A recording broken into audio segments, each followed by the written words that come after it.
나누도록 하겠습니다. 이제 11월이 되었습니다. 한 해가 금방 지나가고 또 쌀쌀한 그런 계절이 되었는데 여러분 하나님 은혜 안에서 늘 강건하시기를 축복합니다. 우리 앞뒤적으로 한번 인사하시겠습니다. 하나님 은혜 안에서 강건하십시오. 한번 인사 나눌까요?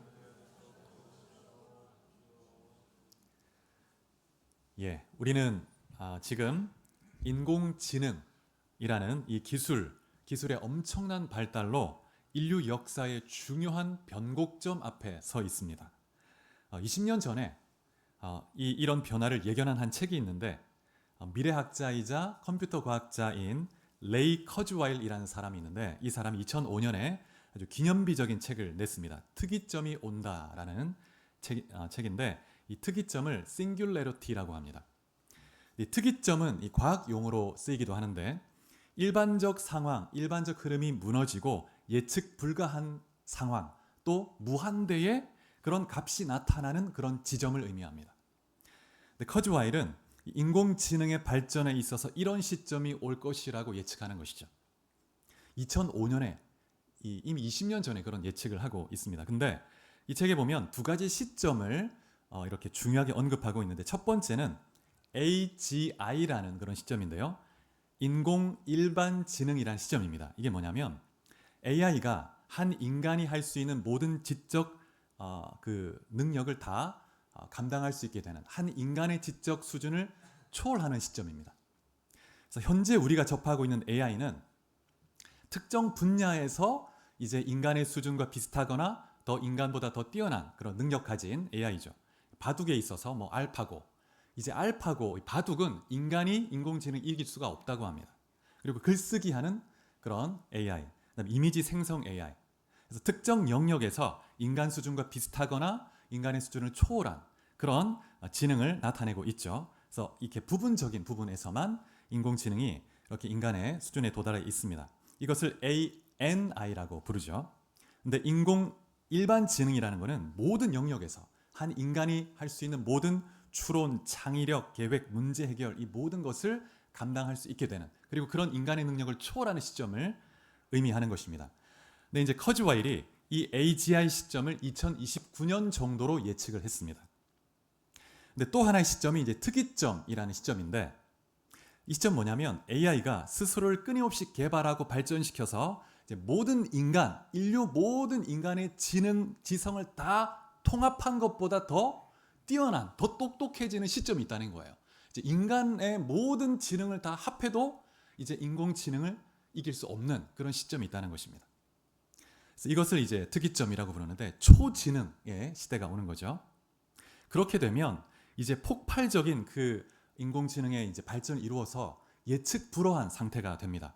무한대가 돼서 이제 어떤 상태가 이루어질지 알 수가 없는 거죠. 이런 시점을 2045년 정도로 예측을 했다는 거예요. 그런데 놀라운 것은 AI의 발전 속도가 너무 빨라서 그 속도보다 훨씬 빠르게 지금 진행이 되고 있다는 것입니다. 그래서 그 오픈 AI CEO인 샘 알트먼 같은 사람 그리고 일론 머스크도 그렇고 여러 전문가들이 내년이나 내후년이 되면 AGI 한 인간의 그런 지능을 초월하는 시점이 올 것이다. 그리고 한번 이 AGI 상태에 도달하게 되면 그러면 AI가 폭발적으로 발전을 계속해가지고 2045년까지가 아니고 수년 내에 이 특이점에 도달할 것이다. 이렇게 예측하고 있습니다. 그래서 커즈와일이 20년 전에 예측했던 것보다 엄청나게 더 빠르게 발전하고 있는 것이죠. 그래서 예측이 불가능한 그런 초지능의 폭포 앞에 우리가 서 있다고 할 수 있습니다. 그래서 비유하자면 강물이 흐르다가 이제 폭포 낭떠러지 앞에 딱 도달하게 되면 이제 물이 이렇게 강으로 흘러올 때는 예측할 수 있습니다. 그 어떤 속도나 방향을. 근데 이제 폭포 아래로 떨어지기 시작하면 이제 이 방향이 어떻게 될지 어떤 이제 형태가 될지 예측할 수 없는 그런 어마어마한 변화가 일어나게 되는 것이죠. 그래서 이제 더 이상 인간의 경험과 상식으로는 예측할 수 없는 그런 무한한 예측 불가능한 그런 시대가 오게 된다는 것입니다. 그렇게 되면 인공지능도 자아가 생길 수 있고 인간 수명 연장에 대한 기술도 엄청나게 발전해서 수명이 아마 거의 100세가 넘어갈 수도 있는 것이죠. 그래서 정말 공상과학 영화에만 나올 수 있는 그런 시대가 올 수 있다는 것입니다. 이러한 초지능의 시대를 우리가 진짜 눈앞에 이제 두고 있죠. 그러한 때에 우리가 2000년 전에 오래된 가르침, 이 십자가, 이 나무 십자가의 도를 전한다는 것, 이 십자가의 도가 어떤 의미가 있을까요? 어쩌면 많은 현대인들에게 이 십자가의 도, 십자가의 복음이라는 것은 좀 이렇게 진부하고 시대에 뒤떨어지는 것 같은 그런 의미가 될지 모르겠습니다. 그래서 우리도 그들에게 이 십자가의 도, 복음을 전하는 것이 좀 주저가 되고 좀 부끄럽기도 하고 이게 뭐 무슨 얼마나 좀 설득력이 있겠나 이런 느낌을 가질 때가 위축될 때가 있습니다. 그런데 사도 바울이 고린도전서를 쓸 당시에도 십자가의 도는 그 당시의 세상의 지혜에 비춰볼 때 너무나 진부하고 시대에 뒤떨어지고 그리고 어리석고 그리고 꺼리끼는 저주받은 그런 것이었습니다. 헬라 철학이 찬란하게 빛나는 그런 시대에 바울은 너무나 시대에 뒤떨어지는 것 같은 그 십자가의 도를 외쳤다는 거예요. 그래서 오늘 우리는 가장 진부해 보이는 십자가의 도가 시대를 초월한 영원한 진리이고 유일한 구원의 길일 뿐만 아니라 또 하나님의 능력을 체험하는 통로가 된다는 것을 우리가 확인하고 그 십자가의 도를 붙들게 되는 귀한 시간 될 수 있기를 축복합니다. 이 고린도 교회는 여러분 아시는 것처럼 여러 가지 문제를 겪고 있었습니다. 여러 가지 문제를 겪고 있었는데 그 중에 가장 심각한 문제는 분열과 파당이었습니다. 이러한 분열의 이면에는 세상적인 지혜와 화려한 수사학을 영적 성숙의 척도로 삼으려는 그런 경향이 자리 잡고 있었죠. 그래서 실제로 고린도 교회 내에 바울을 반대하는, 바울을 비판하는, 싫어하는 그런 사람들이 있었는데 그런 성도들은 바울의 언변이 부족하다고 비판했습니다. 헬라 철학의 기준으로 볼 때 아주 좋은 선생, 좋은 지도자는 언변이 탁월해야 됩니다. 수사학이 발달한 시대이기 때문에. 근데 바울은 좀 부족한 것 같아요. 그래서 바울을 비판한 겁니다. 그래서 바울이 고린도후서 11장 6절에 보면 이렇게 고백합니다. 내가 비록 말에는 부족하나 지식에는 그렇지 아니하니. 그래 맞다. 나 말 잘 못한다. 너희들이 말하는 것 같은 그런 기준에 이르지 못한다. 그러나 지식에는 그렇지 않다. 내가 하늘의 3층쯤까지 올라가서 하늘의 신비한 것을 보고 아는 그런 사람이다. 이렇게 막 변화하는 것을 볼 수가 있습니다. 그래서 사도 바울이 고린도전서 1장에서 10절부터 17절에 보면 가장 먼저 교회 내의 분열의 문제를 다루고 있습니다. 그러다가 18절 오늘 본문이죠. 18절에서 분열에 대한 논의를 잠시 멈추고 복음의 가장 핵심이고 본질이 되는 이 십자가의 도를 언급하기 시작합니다. 이 십자가의 도가 교회의 모든 문제에 대한 유일하고도 근원적인 해답이 된다는 것을 그렇게 믿고 있는 것이죠. 그래서 18절 말씀을 보면 하나의 선언문과 같습니다.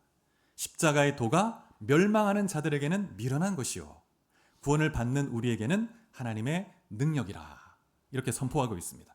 이 한 구절은 온 인류를 두 그룹으로 나누고 있죠.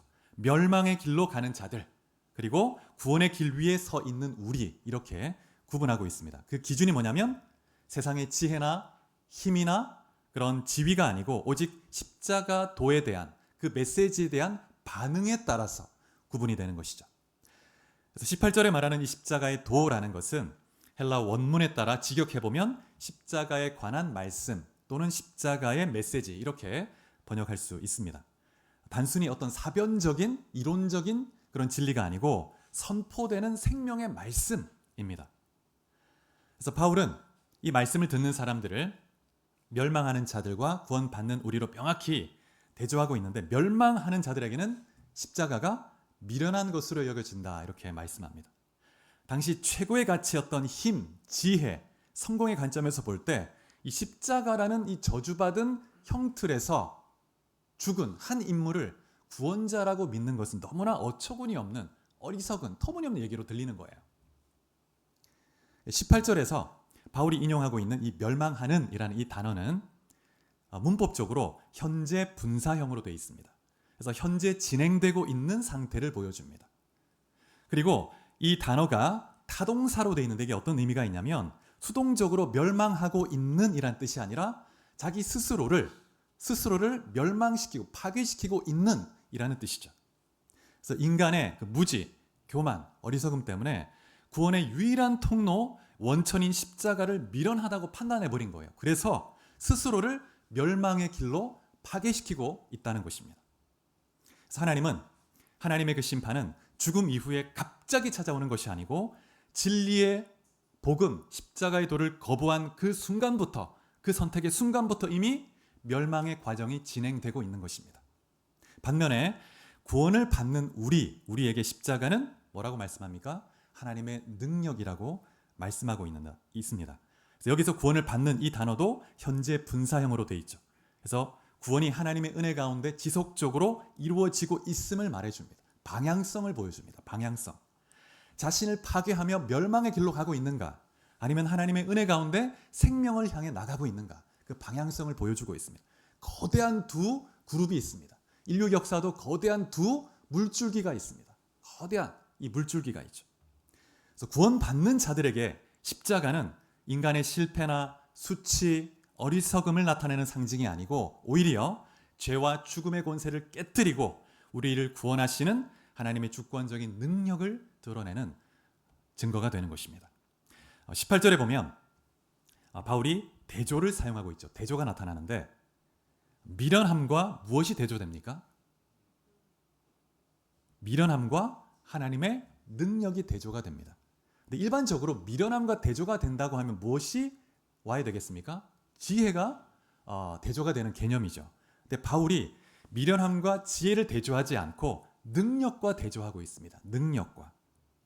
바울은 우리 인간의 욕망을 정확히 간파하고 있는 것이죠. 고린도 교인들은 힘, 지혜 이런 것에 빠져 있습니다. 인간적 지혜, 세상의 힘에 목말라 있죠. 그래서 세상은 표적, 힘의 과시를 원하고 인간적 논리, 또 언변 이런 것을 추구합니다. 근데 바울은 선포하고 있습니다. 구원은 인간의 조건, 노력, 지혜, 자격으로 얻어지는 것이 아니고 전적으로 하나님의 능력에 달려 있다는 거예요. 하나님의 능력에. 그래서 하나님의 능력은 악을 이깁니다. 죄를 이기고 죄와 형벌에서 능히 구원을 성취해낼 뿐 아니라 우리 내면과 삶을 근본적으로 변화시킬 수 있는 그런 복음의 실제적 효과를 나타냅니다. 하나님의 능력이 그렇게 하시는 것이죠. 그래서 이 하나님의 능력이 세상에서 가장 큰 약함의 상징인 십자가를 통해 드러난다는 거예요. 하나님의 능력이 십자가를 통해 가장 어리석어 보이는, 세상의 눈으로 보면 가장 어리석고 터무니없고 무가치한 것으로 보이는 그것을 통해 드러난다는 것입니다. 십자가를 붙들 때 구원을 체험하고 하나님의 능력을 경험하게 되는 것입니다. 그래서 하나님이 인간의 그런 교만, 그런 자랑을 무너뜨리기 위해서 이 십자가라는 이 약함의 상징을 통해서 하나님은 하나님의 일을 행하시는 것입니다. 일종의 하나님의 지혜이고 하나님의 징계이기도 합니다. 교만한 인간은 절대 받아들이지 않습니다. 십자가를. 우리가 의지해야 할 유일한 힘이 있다면 오직 미련해 보이는 이 십자가를 붙들고 그 십자가를 통해 오는 하나님의 능력을 의뢰하는 것이죠. 그래서 이 초지능의 시대 우리가 붙들어야 할 유일한 진리, 능력, 소망이 있다면 십자가인 줄 믿으시기 바랍니다. 이 십자가의 돌을 붙드시기 바랍니다. 그래서 로마서 1장 16절에서도 바울이 이렇게 선포하죠. 이 복음은 모든 믿는 자에게 구원을 주시는 하나님의 무엇이 됨이라? 능력이 됨이라. 능력이 됨이라. 하나님은 능히 우리를 죄와 사망에서 이끌어낼 수 있는 능력이 있으시고 우리를 천국까지 이끌어 갈 수 있는 능력이 있는 그런 분이시라는 겁니다. 그리고 19절부터 22절에 보면 바울이 세상의 지혜, 인간의 지혜를 하나님이 어떻게 심판하시는가 내용을 담고 있죠. 세상의 지혜란 뭘까요? 세상의 지혜. 바울은 단순히 어떤 인간의 지성이나 합리적 사고 그 자체를 폄하하는 것이 아닙니다. 그 시대 세속적 가치 체계, 인간의 성취, 지혜, 명예, 사회적 지위, 세상적 기준의 성공 이런 세속적 가치와 연결된 지혜를 의미하는 것이죠. 근데 이 세상의 지혜는 근본적인 한계가 있습니다. 그 스스로의 지혜로는 하나님을 알 수가 없습니다. 하나님을 알 수 없습니다. 인간의 지혜로 아무리 노력해봐도 창조주 신이 어떤 이 모든 만물을 지은 창조주가 존재할 수 있겠다라고 하는 데까지는 갈 수 있지만 그 이상 갈 수 없습니다. 그래서 19절에 보면 하나님은 세상의 지혜를 멸하고 세상의 총명을 패하겠다 이렇게 말씀하고 있습니다.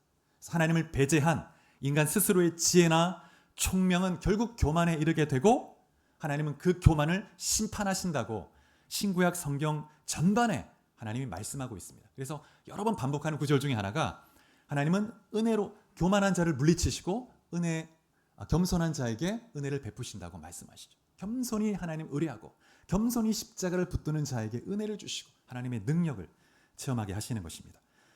그리고 19절의 말씀은 이사야 29장 14절에서 인용하고 있는 구절입니다.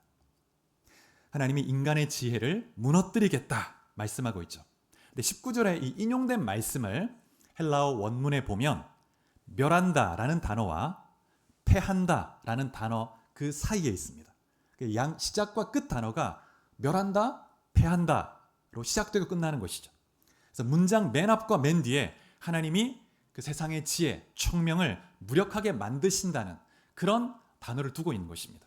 하나님의 주권적 능력을 강조하고 있습니다. 인간의 지혜는 하나님의 지혜 앞에 무력하다는 것입니다. 아무것도 아니라는 것을 강조합니다.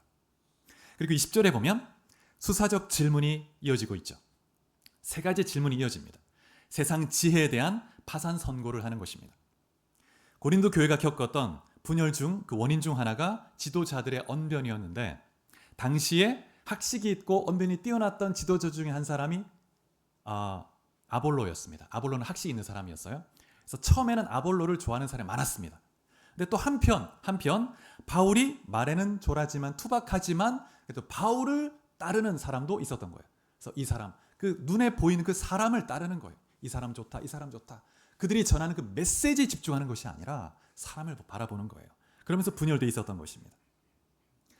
그래서 바울이 이렇게 말합니다. 지혜 있는 자가 어디 있느냐? 당시 헬라 철학자들을 겨냥하고 있는 질문이죠. 선비가 어디 있느냐? 학자가 어디 있느냐? 율법의 전문가, 유대 서기관, 제사장 이런 사람들을 염두에 둔 질문이죠. 이 세대의 변론가가 어디 있느냐? 논리와 수사학으로 무장된 그런 당시의 헬라의 변증가들을 겨냥한 그런 말씀입니다. 그래서 이들이 아무리 뛰어나게 지적 체계, 화려한 언변과 철학적 논중으로 아무리 시도해도 하나님을 알 수 없고 구원의 지혜에 이를 수 없다고 말하고 있습니다. 그래서 하나님이 그들의 지혜를 미련하게 만들어 버리셨다 말하고 있습니다. 그래서 세상을 뜻하는 이 헬라어 단어는 코스모스라는 단어인데 질서라는 의미가 있습니다. 질서. 그래서 하나님이 만드신 이 모든 피조 세계 아름다운 질서 자체를 인간이 거부하고 그리고 피조물을 숭배 대상으로 삼고 또 인간 그 자신의 이성과 지혜 그 자체를 신격화해 버렸습니다. 그래서 아담과 하와가 타락한 것도 사탄이 뭐라고 유혹했습니까? 네가 이걸 먹으면 눈이 밝아져서 하나님처럼 될 거야. 하나님처럼 지혜로워질 거야. 그래서 이걸 먹으면 정말 지혜로워지겠구나. 그래서 먹었다는 거예요. 그래서 이 지혜에 대한 이 욕구, 교만, 그래서 지혜 자체를 우상화해 버립니다. 그래서 하나님이 그 지혜, 인간의 그 이성, 인간의 그 교만에 대해서 결국 공허함과 비인간화의 결말을 맞게 만들죠. 그래서 바울 시대 그 인간 이성의 우상화가 근대, 현대도 지금도 이어지고 있습니다. 여러분 1789년에 프랑스 혁명이 있었죠. 이 당시 우리가 일반적으로 배울 때는 프랑스 혁명은 미화되어 있지만 그러나 반기독교 운동입니다. 철저하게 기독교를 말살하는 운동이었죠. 그래서 많은 사제들 그리고 크리스찬들을 엄청나게 학살했습니다. 피해 혁명이었죠. 피해 혁명. 근데 참 신기하게도 그렇게 기독교를 말살하면서도 사제들을 죽이고 또 그리스도인을 죽이면서도 성당은 무너뜨리지 않았습니다. 오히려 그 안에 제단을 만들어 놓고 이 제단은 이성의 신을 위한 제단이다. 그래서 이성을 신격화합니다. 이성의 여신을 만들어 놓고 실제 제사를 드렸습니다. 그러니까 철저하게 반성경적이고 반기독교적인 그런 운동이었죠. 그래서 프랑스 혁명으로부터 유럽 전역에 모든 반성경적인 사상이 흘러나오게 됩니다. 그래서 인간 지성의 결과가 뭐냐? 그래서 공산주의가 나오고 20세기가 되자 1, 2차 세계대전이 일어나서 그 이성의 결과로 피바다가 되는 거예요. 유럽이. 수천만이 죽게 됩니다. 공산주의로 1억 명이 죽고 이것이 인간 스스로의 지혜를 우상화한 결과라고 할 수 있죠. 이것은 19절 말씀의 성취라고 할 수 있습니다. 하나님이 인간의 지혜를 미련하게 만들어 버리시니까 인간의 지혜로 아무리 노력해도 그냥 죽음만 오는 거예요. 하나님께서는 세상의 지혜와는 전혀 다른 방식으로, 세상이 볼 때 미련한 방식으로 구원의 길을 제시하셨는데, 그것이 전도의 미련한 것으로 십자가의 도를 전하신다는 거예요. 세상 사람들이 보기에는 어리석어 보이는 복음을 전도하는 것, 어리석어 보이죠. 무시당할 수 있고. 근데 그러한 방법으로 하나님은 구원하기로 결정하셨다는 겁니다. 하나님의 방법이죠. 그래서 하나님 이렇게 하시는 것은, 구원이 인간의 지혜나 노력, 자격에서 비롯되는 것이 아니고 철저하게 하나님의 전적 은혜, 하나님의 능력에 달려 있다는 것을 보여주기 위한 것입니다. 여러분, 이 전도는 우리의 지혜나 설득력 있는 언변으로 되는 것이 아니고 하나님의 능력으로 되는 줄 믿으시기 바랍니다. 하나님의 능력으로 되는 것이죠. 이 전도라고 하는 이 단어는 헬라어로 케리그마라고 합니다. 케리그마. 근데 이 단어는 단순히 어떤 친구에게 복음을 전달하는 행위 또는 개인적인 권유, 이런 의미가 아니고 어떤 뜻이냐면 오히려 선포라는 말이 더 어울립니다. 선포. 그래서 이 단어가 어떨 때 쓰이냐면, 고대 사회에서 왕이나 고위 관리가 임명한 전령이 왕이 준 그 어떤 그 선언문을, 소식을 백성에게 가서 공식적으로 선포하는 겁니다. 공적으로 알리는 겁니다. 그러면 그 백성들은 왕이 전해주는, 그 전령이 전해주는 왕의 그 소식을 듣고 순복하는 것이죠. 그래서 이 왕의 전령으로서 왕이 주는 메시지를 선포하는 그런 의미가 있습니다. 그런 의미에서 바울이 전한 케리그마, 우리 예수 그리스도, 우리의 왕이신 주님이 우리에게 전해주신, 우리는 전령이죠. 우리는 선포하는 겁니다. 십자가에 못 박히신 그리스도를 선포하는 거예요. 선포하는 겁니다.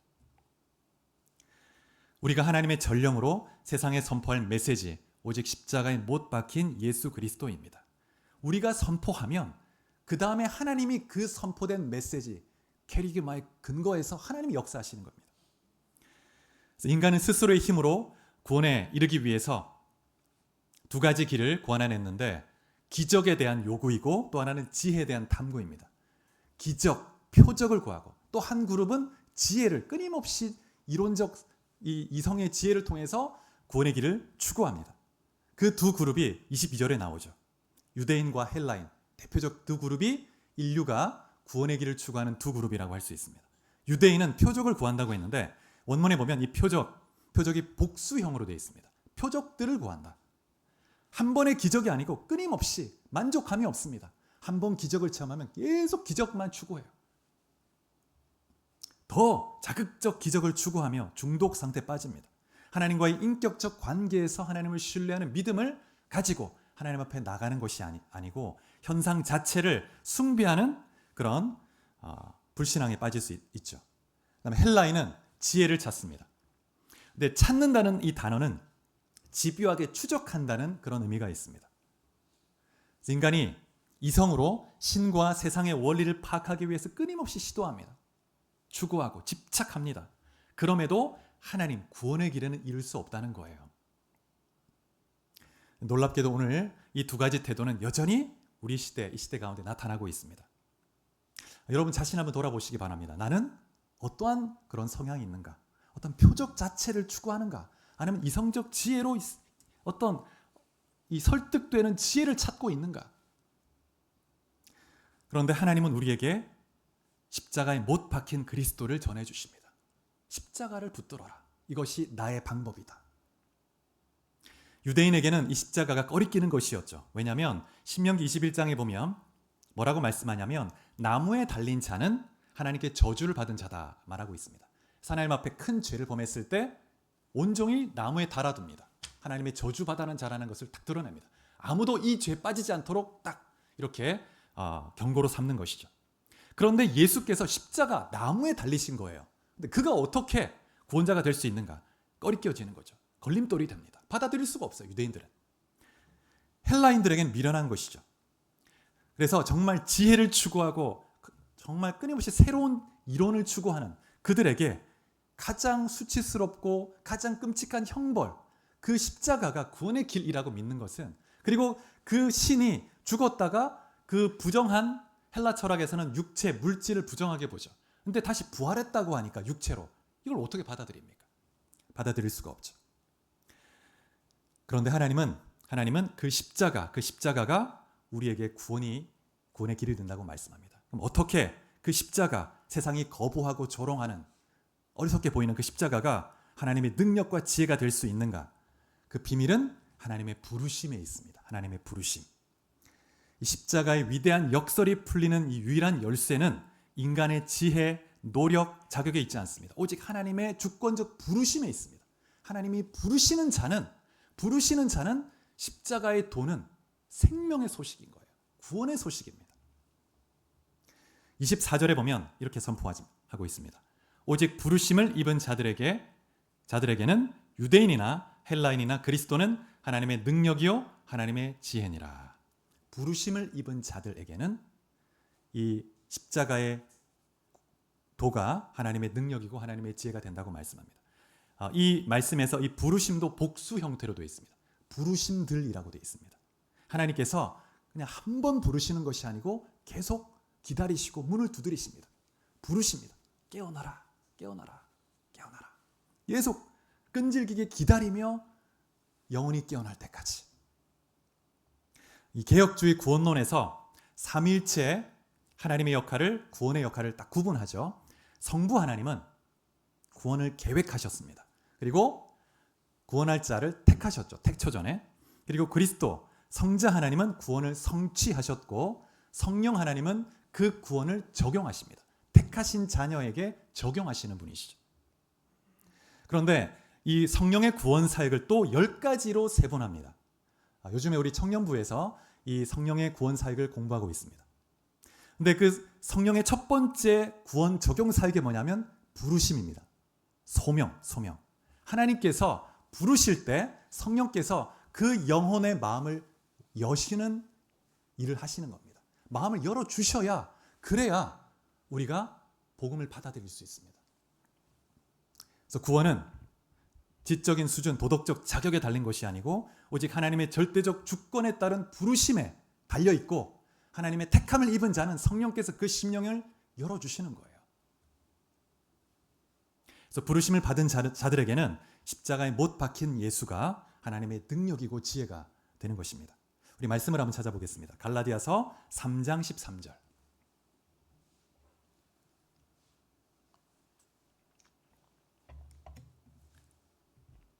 자, 같이 갈라디아서 3장 13절 같이 봉독해 보겠습니다. 시작. 그리스도께서 우리를 위하여 저주를 받은 바 되사 율법의 저주에서 우리를 속량하셨으니 기록된 바 나무에 달린 자마다 저주 아래에 있는 자라 하였습니다. 이 말씀 보면 예수님께서 우리를 위해 저주를 받은 바 되사 나무에 달리셨죠. 나무에 달린 자마다 하나님의 저주를 받은 자라 이렇게 말씀했는데 우리가 죄인이고 우리가 지은 죄로 인한 그 저주를 주님이 다 담당하셨다는 거예요. 내가 받아야 할 저주를 주님이 다 담당하셨습니다. 그래서 우리를 그 죄와 저주에서, 형벌에서, 영원한 지옥에서 구해내셨습니다. 값을 지불하고 주님의 생명의 값을 지불하고 건져내셨습니다. 그래서 우리가 이 주님의 십자가의 죽으심이 하나님의 무한한 사랑의 결단이었다는 것을 깨닫게 되는 그 순간 우리는 무한한 기쁨과 감격을 경험하게 되는 것입니다. 여러분 가운데, 삶 가운데 모든 여러분의 삶의 영적, 정신적, 육체적 그 모든 저주 날마다 십자가 앞에 가지고 나아가서 주님께서 이미 나를 대신하여 저주받으셨습니다. 다 올려드리십시오. 주님께서 담당하시고 여러분의 삶의 모든 속박, 묶임, 저주 다 거둬 가실 줄 믿습니다. 사도 바울이 25절에서 이 모든 진리를 요약하며 선포합니다. 하나님의 어리석음이 사람보다 지혜롭고 하나님의 약하심이 사람보다 강하니라. 세상의 눈에 가장 약하고 어리석어 보이는 그 십자가 안에 구원이 있습니다. 하나님의 능력이 있습니다. 여러분 이 십자가를 붙들어야 합니다. 십자가의 도, 끊임없이 십자가를 붙들고 주님을 바라보며 나아갈 때 여러분의 삶에 생명의 은혜가 넘칠 줄 믿습니다. 말씀을 맺겠습니다. 여러분 십자가는 여러분에게, 나에게 미련한 것입니까? 하나님의 능력입니까? 나에게 십자가는 미련한 것인가? 꺼리끼는 것인가? 능력인가? 하나님의 능력인가? 여러분 무엇을 구하십니까? 눈에 보이는 화려한 표적을 헤매고 있는가? 찾고 있는가? 아니면 내 이성과 경험, 내 지혜를 추구하며 하나님 말씀보다 내 지혜를 더 추구하고 있지 않는가? 여러분 십자가를 붙들고 십자가를 바라볼 수 있기를 축복합니다. 그래서 여러분 안에 모든 수치, 고통, 저주, 그 모든 형벌을 주님이 이미 담당하셨다는 것을 기억하시기 바랍니다. 이사야 53장에 보면 메시아에 대한 예언을 하면서 이렇게 말씀합니다. 메시아, 예수 그리스도가 우리의 질고를 지셨다고 말합니다. 이 질고는 질병이죠. 이 질병은 근본적으로 죄의 결과입니다. 죄로 인해 따라오는 저주의 한 형태입니다. 그리고 우리의 슬픔을 지셨다고 말합니다. 우리 정신적, 마음의 고통, 무거움, 우울함, 이 모든 절망감, 이 모든 마음의 고통을 담당하셨습니다. 그리고 우리 영혼의 죄까지 담당하신 것이죠. 모든 저주를 담당하셨습니다. 우리가 십자가 앞에 나아가서 우리의 모든 문제를 십자가 앞에 올려드릴 때 십자가는 우리 삶의 모든 문제의 해결의 열쇠가 되는 것입니다. 여러분 세상의 가치를 쫓는 삶이 아니라 나의 약함 속에서 오직 하나님의 강함, 그 십자가를 붙들고 지혜, 유일한 하나님의 지혜, 십자가를 증거하고 선포하는 승리의 삶 될 수 있기를 주의 이름으로 축복합니다. 같이 기도하시겠습니다.